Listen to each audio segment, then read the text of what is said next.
There once was a man named Gold Roger who was king of the pirates. He had fame, power, and wealth beyond your wildest dreams. Before they hung him from the gallows, these were the final words he said. Our perspective is yours for the taking, but you'll have to join us first.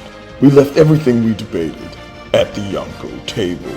Ever since, pirates from all over the world set sail for the Grand Line, searching for the Yonkō Table, the table that will make their dreams come true.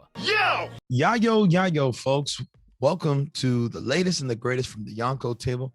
That's right, that's the voice of GrandMasterHoop coming at you solo this week. Yes, we riding solo. We flying solo, just like the 2018 hit film Han Solo. Let me stop with the Star Wars puns. Either way, coming at you this week with the third installment of the new hit series of Obi-Wan Kenobi. That's right, we're going to be talking episode 3 of Obi-Wan Kenobi. And when I say we, I mean myself. But that's okay, because again, I think I could talk for days, but I'm not going to talk that much. You're going to hear my thoughts on the episodes, what I liked, what I disliked, what I think is going to happen moving forward, and then so forth. And of course, this is the perfect opportunity. If you have any thoughts or opinions on the episodes, please share them with us on all social media platforms, wherever y'all can find us. By all means, give us your thoughts. But hey, without further ado, let's get into episode 3 of Obi-Wan Kenobi. And I'll tell you, I like the series so far. I do. I think of the Star Wars series, it's definitely establishing its own thing going on here. As far as, like we previously said last week, is the first follow-up Star Wars stories to the movies. And with that said, they got a lot they can do here. They can piggyback off of what needs to happen before episode 4, and then they can also, tie it back into what needs to happen after episode 3. So there's a lot of room we can play around with, and that's really cool. And I think that's really what's the great part of this show. With that said, again, we talked about the dynamic last week, and I think it's the dynamic between characters that is really, though, going to sell this show. So, of course, the biggest dynamic that we're going to be seeing probably the most of in the series is the Obi-Wan Leia dynamic. Here we are having them again, and now on this planet whose name escapes me, but that's okay. But they're on this path to, I guess it's, it's a group of people who are helping Jedi on the run, helping people like Leia on the run. And again, just really sticking it to the Empire. So all these people are working together, and Obi-Wan and Leia are, on the cargo ship, and then land on this planet, and it's a Empire infested planet, and they got to get to their next checkpoint without being discovered. Of course, things are going to go awry, and that's when, we're going to need Obi-Wan to stop being Ben and start being Obi-Wan. So, of course, we got some, again, the show I feel is not going to bank off of the action necessarily. We're going to see, again, like I was saying, the character interactions. That's going to be the selling point. So we got more Obi-Wan and Leia. And, Leia, she's poking at Obi-Wan. She's trying to figure out, what's going on. Why is he the one sent to find her?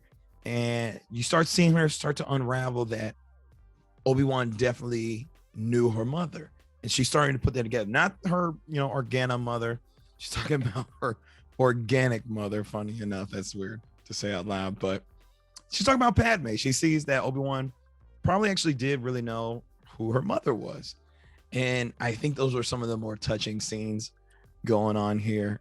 And, Obi-Wan, he has to, he can't open up all the way to Padme open up to Leia. Look at me. I made the same mistake Obi-Wan made on that little transport. He can't open up fully to her because he doesn't want to disclose, the tragic truth of the parentage of Luke and Leia. And, it is a tragedy. Anakin lost his way and in his fury killed Padme. And I would hate to be the one to give Leia that bad news.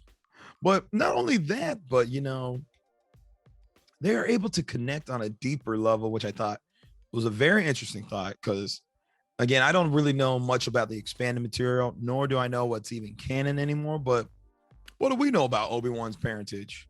What do we know about Obi-Wan's backstory? Not much at all. I don't know really anything. And we start, Obi-Wan starts talking about remembering his mother.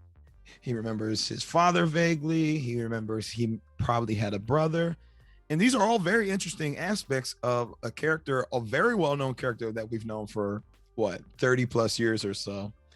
And what do we really know about him other than what we were given during the time of the Clone Wars and, post Clone Wars? So it's very interesting to see this interaction play out. They're both, they want to know more about their parentage and their lineage. And, obviously Leia can get more information from Obi-Wan, and maybe that's something we'll see Obi-Wan try to maybe track down later on in the series, or maybe we'll see some people of his past shed some light on the subject.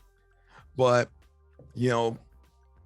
it's a good storytelling to allude to the parentage of Leia, because obviously some bigger things happen in this episode. But before we get to that, let's, slow it down some. Let's talk about this path. I think it's called the path. That's the whole thing. A group of people getting Jedi, away from the Empire. That's basic kind of like rebel type of scenarios and tropes that we see in stories. There's, the rebellion, and there's usually a group of people that specifically need to hide it out. And again, it's Star Wars does a great job, pulling from history too. Very subtle reference to, I would say, like the Nazi fascist regime and, the hiding of the Jewish people and whatnot. It's a purge. They're literally out here trying to purge the Jedi. And it's cool to see, these people come together. Now, can it be cliche? For sure. We will definitely see, some people show up, look like they're about to arrest Obi-Wan, and then just, turn and shoot the stormtroopers, which is what we saw here. We saw Indira Varma, most known from Game of Thrones fandom. If you know Ilaria Sand, that is who we saw helping them along this week.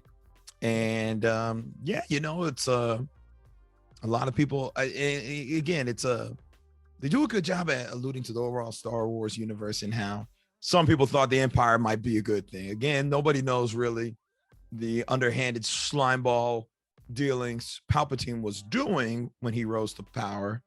But, here they are. They trust in this guy. He won them the Clone Wars, quote unquote. And he turns into the Empire. And everybody probably thought it was a good idea at first. And then, true colors probably showed themselves mad quick. And so you got a character like Tala, who sees past the BS of the Empire, and now she's helping people like Obi-Wan and Leia get to where they need to be, because there is hope. And again, hope is probably the biggest thematic thing going on here in Star Wars. There is an ounce of hope left in the galaxy, and there are people that Obi-Wan needs to meet to reinvigorate his own hope. And it's cool to see. And then speaking of hope, she talks about how Jedi have passed through her way, and she's helped them out. And she names drops, and if y'all are familiar with it or not, she name drops Quinlan Vos. Quinlan Vos has a pretty good name to know. If you ever watched the Clone Wars, I know he's made a couple appearances there. And again, expanded material.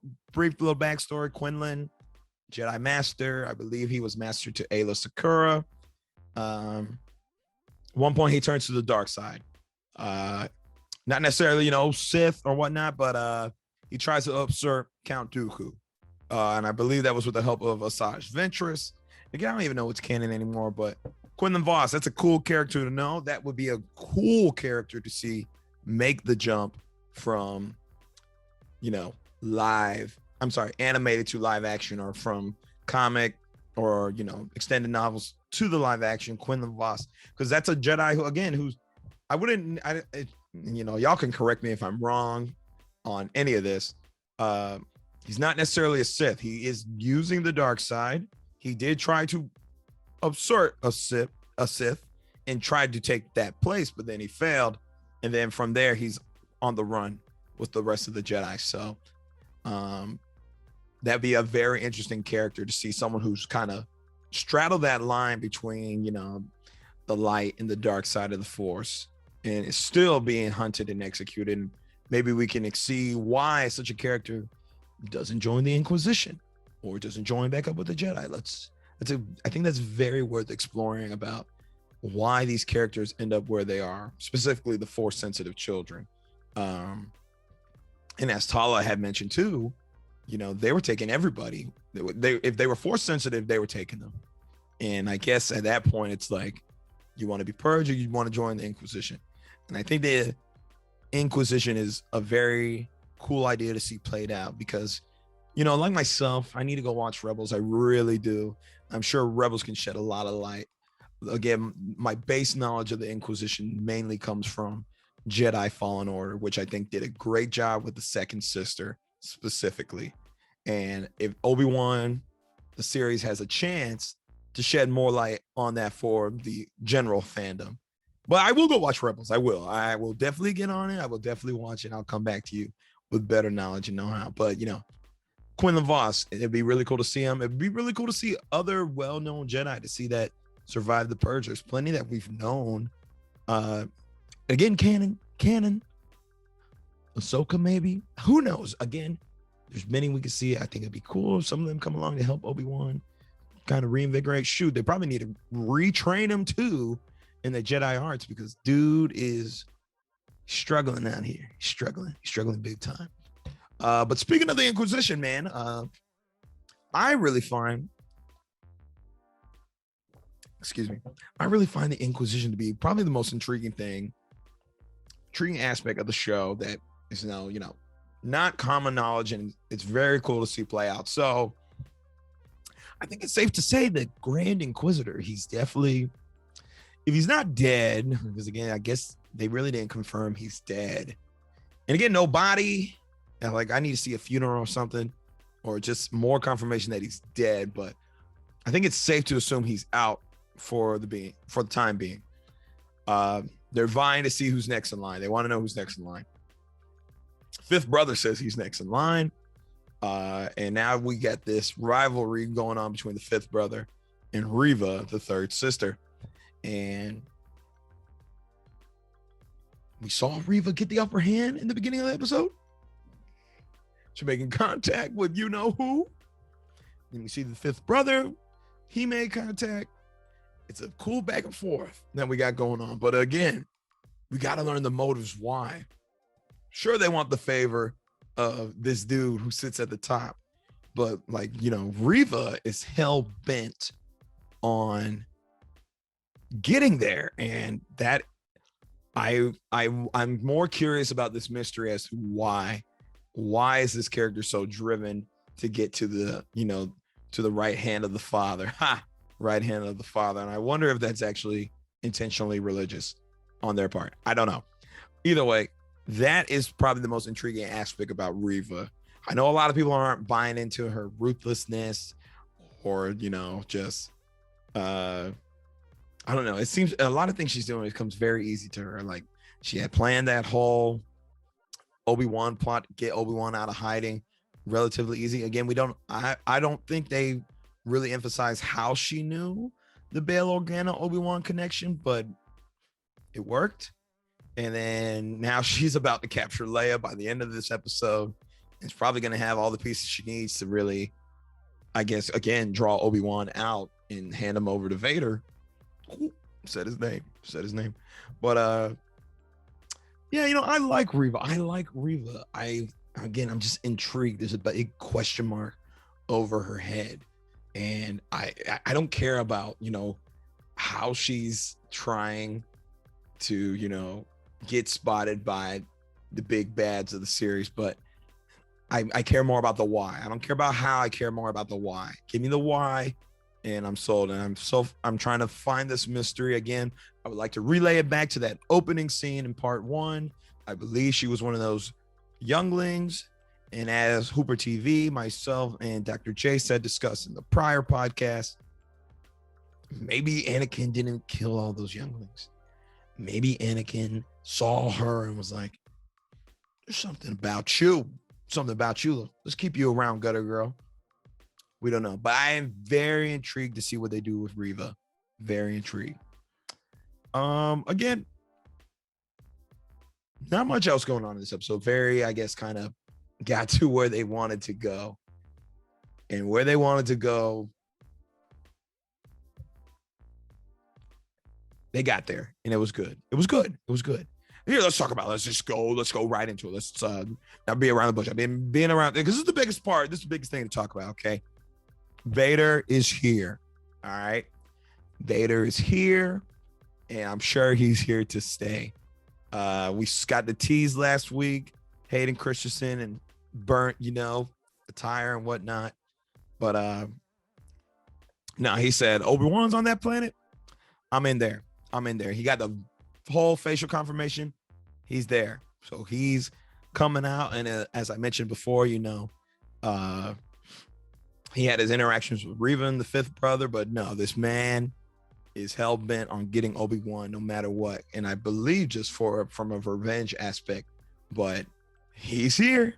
He's here. And it's been a long-awaited thing for many fans. As soon as whenever they announced Hayden Christensen would be in the series, they knew this would be inevitable, but we didn't know how many. And Deborah Chow, who's been directing most episodes, came out and said, Obi-Wan and Vader will duel more than once.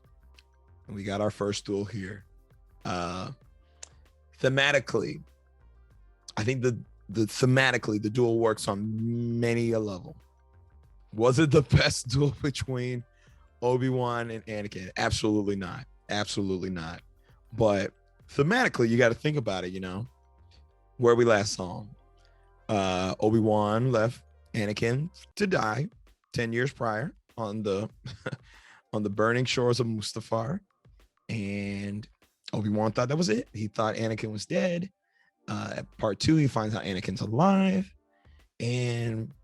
But the thing is, it didn't matter because he was still haunted by the sole fact that he lost Anakin to the dark side, and Anakin committed all these atrocities.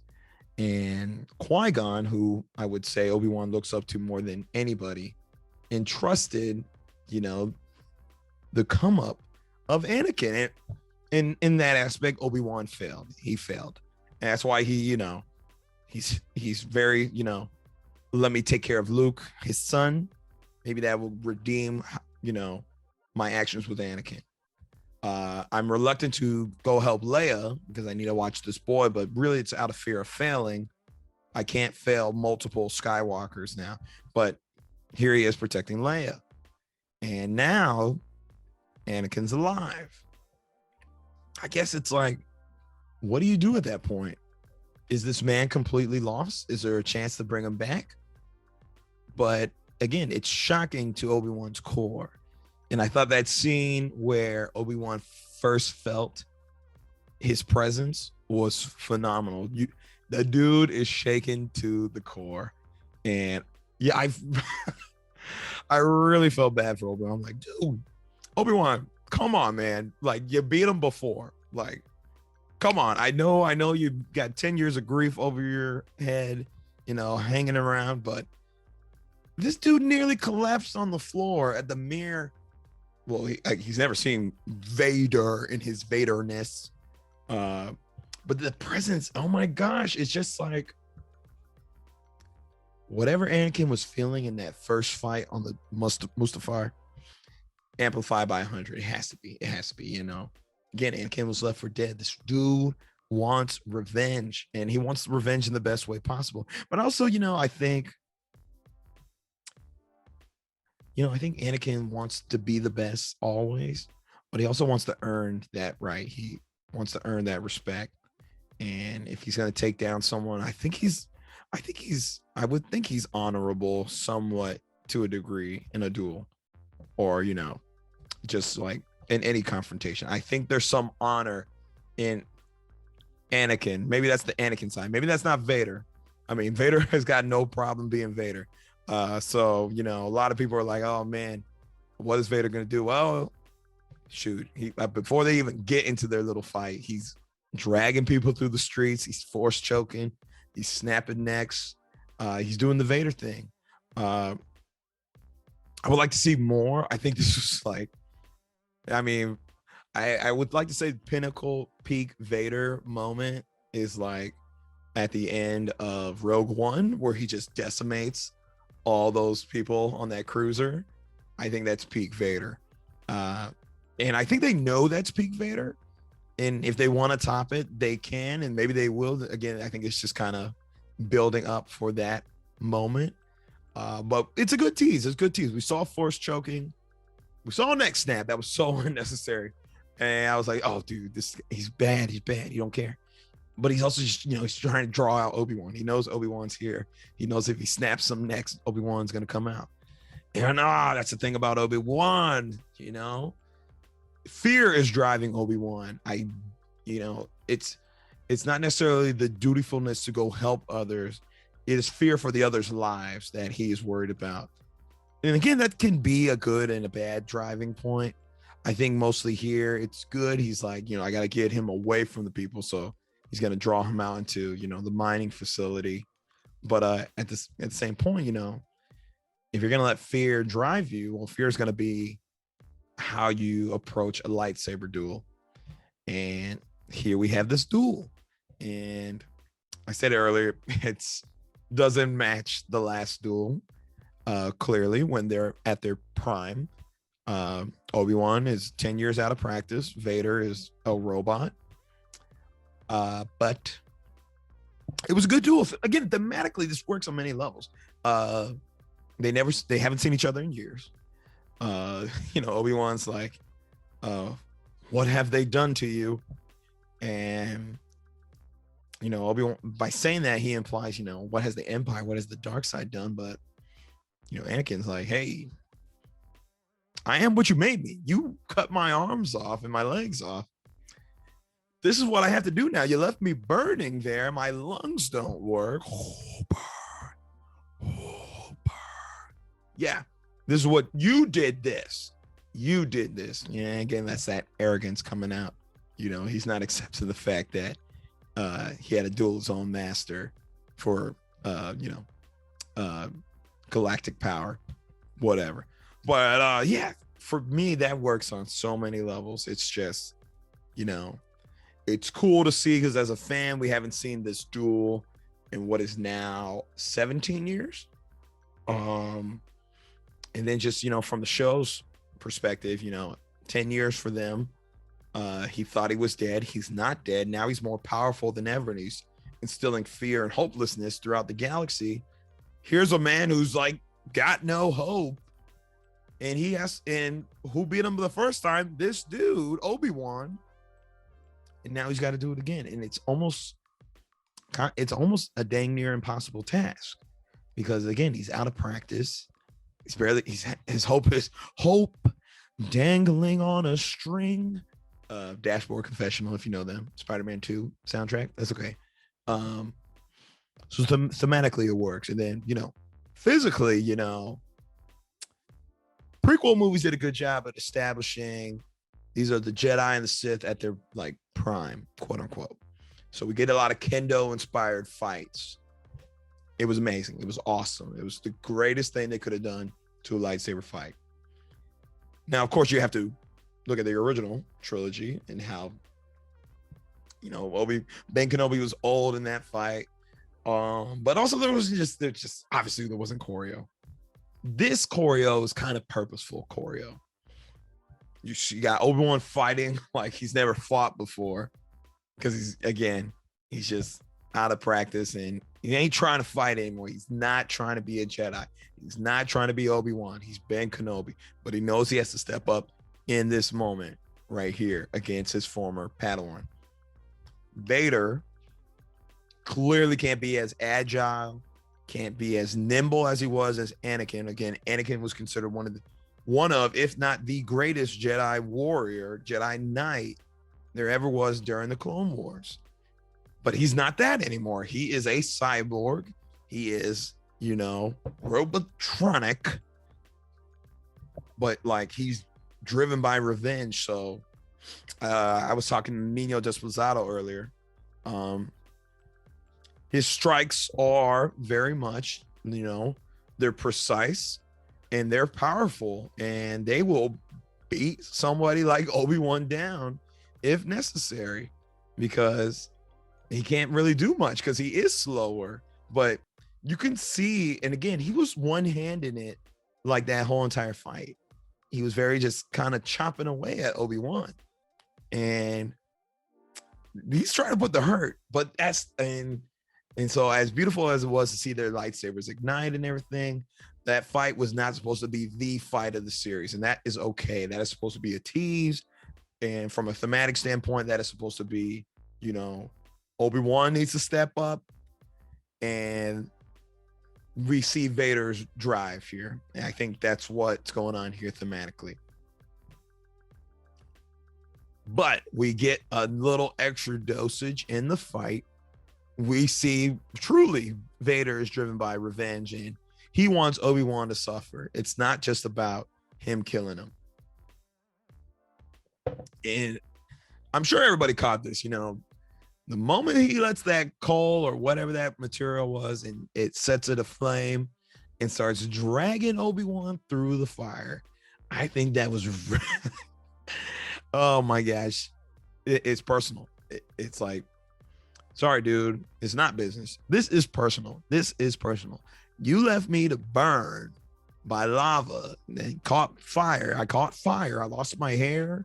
I am a burn victim. You did this to me. You are going to feel an ounce of what I felt. And so he drags Obi-Wan through that fire. And that works for me too. There's like logic behind Vader. There's always been logic behind Darth Vader. You know, Anakin by the end of episode 3 was just kind of very gung-ho still, but he's like power hungry. Vader is more calculated than Anakin, you know. He's going to get what he wants. He's been planning this revenge for 10 years. It's nice to see him, you know, enacted. He's like, now you will suffer. I mean, he's going to make him suffer. And he's like, the years have made you weak. It works. It just works because, I don't know. I don't think we ever seen Sith very much. I mean, they call it Revenge of the Sith, but I mean, I don't know what they were really seeking revenge for. It's always been a rule of two. Revenge of the Sith should have been about a Sith apprentice seeking revenge against the master or something, or I don't know. Count Dooku should have had his revenge for being replaced. I don't know. Let me stop. But yeah, I don't think we ever really seen an enactment of revenge, at least not from like Sidious or Vader in any past media. And you correct me if I'm wrong. The only kind of revenge plot I can think of is, say, like Asajj Ventress for being, you know, abandoned by Dooku. You know, they massacred the witches, and then Darth Maul because he wanted revenge against Obi-Wan. So I think it was really cool to see. And I say Vader. I didn't say Anakin. We know Anakin sought revenge plenty. I'm talking Vader. This is a calculated Vader who said, I'm going to make you suffer. I'm going to get my revenge. I'm going to drag you through this fire. Then he's probably going to take him to a ship and who knows what on his little planet of his, which I love. They brought back Vader's planet. I don't know what planet that is. It might be Mustafar. Correct me if I'm wrong. I'm pretty sure that's not right. We saw that planet and we saw the Inquisition planet. I love seeing that stuff. That's very good shots. There's some very good shots of those planets, and I like how different they are. Vader's on this lava-infested planet. They're in the middle of some ocean, looking like Azkaban. I don't know. I like seeing visuals like that. I'd rather spend more time in those locales than, say, these little mining facilities. But I digress. Obviously, Obi-Wan escapes due to the help of Tala, and we are going to see them. We're going to see another rematch. This is hardly, I would say, again, this is not the quintessential match this series has been hyping us up. If that was it, I'm going to be very upset, but that's not what's going on here. We're going to see them again, and it's going to be cool. It's going to be awesome. I really hope we don't get the whole, you know, Obi-Wan needs to retrain himself to be the Jedi he once was. I feel that's very cliche. I feel we've seen that before in many, you know, media across the board. None really come to mind. I just know we've seen it before. I just need Obi-Wan to go in there and just do his thing. It's muscle memory, dude. But yeah, he's probably going to be motivated knowing that Leia's captured. I mean, it looks like she's about to be captured again. And they're probably going to have to take the fight to that Inquisition planet. We will see. Tala looks like she's going to be staying around, helping out Obi-Wan. Probably sees more characters. Again, I think it's called The Path. We're going to probably see more characters come along to help. Obi-Wan probably needs a team. I would not go in there alone. Too many sisters and brothers of the night. No, they're not the Night Sisters. I'm sorry. Too many numbered sisters, too many numbered brothers. He needs to go in there with some backup. And he's gonna, the biggest thing, Obi-Wan, and I've said this from day one, is that Obi-Wan's biggest thing is about failing. And he does not want to fail again due to the ramifications of what happened when he failed last time, which I can totally understand. The sentiment of, consequences of your actions. Obi-Wan did not train Anakin to the best of his ability. I mean, he did, but there's a dark puppet master in the corner over here that nobody seemed to notice, which is fine. Whatever. Plot. You got to have it. But yeah, that's the hurdle we need to see him get over. He's got to get over this fear of failing. He's got to accept things for the way they are. And he needs to, if you want change, you need to be the change. It is a lot of pressure people putting that change on you. But you're Obi-Wan Kenobi. Sorry. Fight's not over, man. Fight's not over. Final thoughts. If it weren't for the appearance of Vader, this episode would have kind of been blah.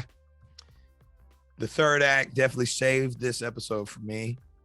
Definitely trying to see more of Vader. Like, I want to just see him interacting and doing things. I don't want this to be like he pops up just for the fight. I want to see the interactions. Again, the character interactions is everything. Obi-Wan, it was nice to see him and Anakin, Hayden and Ewan McGregor, boom, meeting up again. Very nice, very cool as a fan. Very nice. That's Hayden in costume doing the, the physical performance, because your boy James Earl Jones. Dude, the dude is pushing, I think, 92. I'm about to check that real quick. He came back and did Mufasa in 2019. He's back here doing Darth Vader. He's 91. He turned 91 this year. Hasn't missed a beat. He sounds perfect. Shakespearean. Now, do I think Hayden Christensen could ever pull off, that Shakespearean type of Darth Vader-esque voice? Probably not, but that's okay. But I would like, again, we saw that cool little flashback. Obi-Wan saw Anakin out over yonder. That was cool. That was cool. We haven't seen him like that in a while.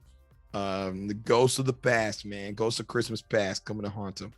But yeah, let's get the ball rolling. Let's get some.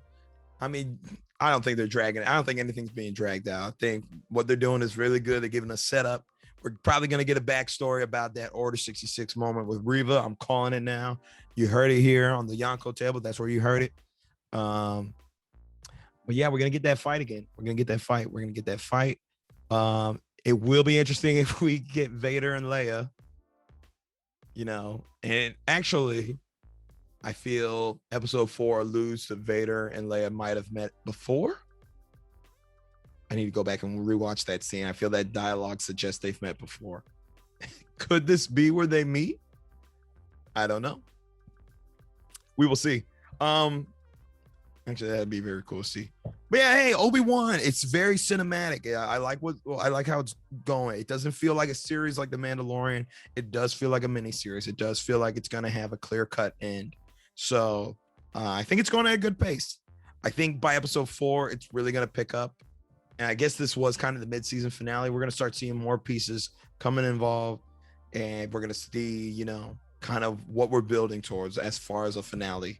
But man, oh man, that's about it from GrandMasterHoop talking to GrandMasterHoop here at the Yonkō Table. Listen, folks. Make sure you follow us on all social media platforms. Again, you can correct me if I'm wrong on any of this. We'd love to hear from y'all. That's Facebook, Twitter, Instagram, TikTok. Check out the TikTok. And of course, wherever you're listening to us, reach out and whatnot.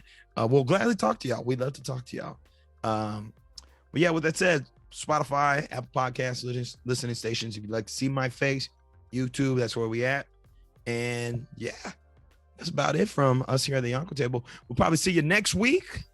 We got another One Piece arc that we'll be covering. We got Stranger Things 4 Part 1 we'll be covering next Tuesday. And of course, we'll be back on Wednesday for Obi-Wan. So listen, that's it from me, GrandMasterHoop. Y'all have a good night, and I don't know. Tread lightly. Walter White. All right, take care.